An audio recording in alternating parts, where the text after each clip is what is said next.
Part 2. When avoidance becomes a red flag.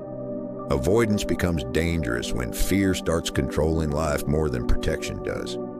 Not all avoidance is unhealthy. Sometimes distance protects emotional peace.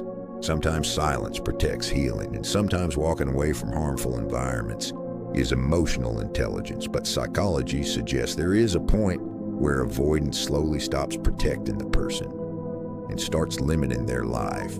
At first, avoidance often feels comforting. The person avoids discomfort and immediately feels relief. No conflict, no rejection, no vulnerability, no emotional risk. The nervous system feels temporarily safer. But over time, repeated avoidance can quietly become a psychological habit, and this is where many people become emotionally trapped without realizing it. The person keeps delaying difficult conversations, emotional honesty, new opportunities, relationships, healing, or personal growth, not because they truly want isolation, but because fear slowly becomes more familiar than discomfort. This is why avoidance can become a comfort zone. And comfort zones feel emotionally safe because they reduce uncertainty, but psychologically, excessive safety can slowly reduce emotional freedom.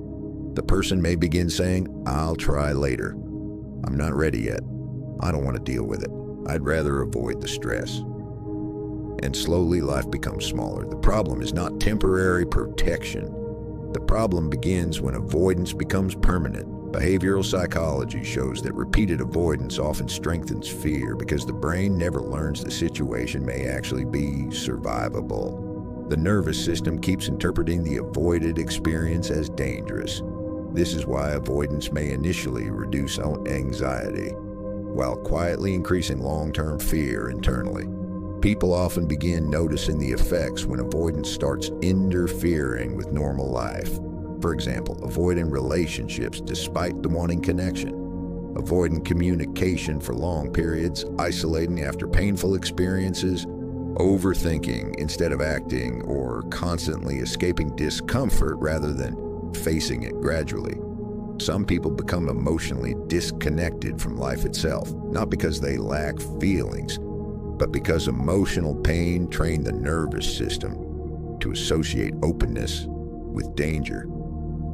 Carl Jung once wrote this: "One does not become enlightened by imagining figures of light, but by making the darkness conscious." Psychologically, healing often begins when people stop running automatically from every uncomfortable emotion and begin understanding what the fear is trying to protect. This does not mean forcing yourself into overwhelming situations. Healthy healing is gradual. The goal is not to destroy emotional protection. The goal is learning when protection has quietly become emotional imprisonment. Viktor Frankl once wrote, "When we are no longer able to change a situation, we're challenged to change ourselves." And perhaps one of the deepest psychological truths about avoidance is this: the longer fear controls behavior, the more life becomes organized around emotional escape instead of emotional growth, because eventually the mind may stop avoiding only pain and begin avoiding life itself.